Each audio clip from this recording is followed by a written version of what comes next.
ஒரு delivery boy delivery பண்ண வந்த இடத்துல ஒரு பொண்ணு கிட்ட தப்பா நடந்துக்க ட்ரை பண்ணிருக்கான். போன மாசம் 13ஆம் தேதி வந்து பாத்தீங்கன்னா ஒரு ஐடிகள் வந்து ஜெப்டோல கிராசரில வந்து ஆர்டர் பண்ணிருக்காங்க. அப்போ டெலிவரி பண்ண வந்தவன் டெலிவரியும் பண்ணிட்டு என் போன்ல சுத்தமா சார்ஜ் இல்ல, உங்க வீட்டுல கொஞ்சம் சார்ஜ் போட்டுக்கலாமா அப்படின்னு வந்து கேட்டிருக்கான்.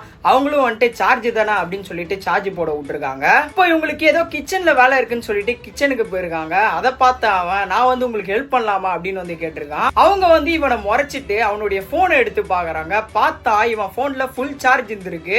உங்க போன்ல தான் ஃபுல் சார்ஜ் இருக்கு, அப்புறம் என் கிட்ட போய் சொன்னீங்க அப்படின்னு சொல்லிட்டு அந்த பொண்ணு கேக்குறாங்க. அதுக்கப்புறம் இவன் அவங்கள பார்த்து தப்பு தப்பா பேச ஆரம்பிக்கிறான். உடனே இவங்க கத்தி கூச்சல் போடுறாங்க. பக்கத்துல இருக்கவங்களா வரதுக்குள்ள இவன் ஓடி போயிடுறான். அதுக்கப்புறம் இந்த பொண்ணு ஜெப்டோல அவன் மேல வந்து கம்ப்ளைண்ட் பண்ணிருக்காங்க. இது மாதிரி என்கிட்ட தப்பா நடந்துக்க ட்ரை பண்ணிருக்கான் இவன் அப்படின்னு சொல்லிட்டு கம்ப்ளைண்ட் பண்ணிருக்காங்க. ஜெப்டோ நிறுவனமும் நாங்க வந்து என்னன்னு பாக்குறோம் அப்படின்னு வந்து சொல்லியிருக்காங்க. திருப்பி இதே பொண்ணு ஜெப்டோல கிராசரில வந்து ஆர்டர் பண்ணிருக்காங்க. அப்ப டெலிவரி பண்ண வந்தது யாருன்னு பாத்தீங்கன்னா இந்த நாயை தான் வந்திருக்கான். இந்த டைம் இவனை புடிச்சு பக்கத்துல இருக்கவங்க எல்லாம் இவனுக்கு அடி கொடுத்திருக்காங்க. அதுக்கப்புறம் போலீஸ் தான் ஒப்படைச்சிருக்காங்க. இவன் பேரு வந்து பாத்தீங்கன்னா கோபிநாத். இவனுக்கு 28 வயசு ஆகுது. போலீஸ் சொன்னது என்னன்னா, நீங்க ஜெப்டோல கம்ப்ளைண்ட் கொடுத்துருக்க கூடாது, 100க்கு கம்ப்ளைண்ட் கொடுத்துருக்கணும். ஏன்னா ஜெப்டோல இது மாதிரி நம்ம கம்ப்ளைண்ட் கொடுத்தா கூட நம்மளுடைய கம்ப்ளைண்ட்ல கண்டிக்கவே மாட்டானுங்க. இவங்க போலீஸ் கிட்ட கம்ப்ளைண்ட் பண்ணியிருந்தாங்கன்னா இவன் இவ்வளவு நாள் வெளியே சுத்தி இருக்க மாட்டான்.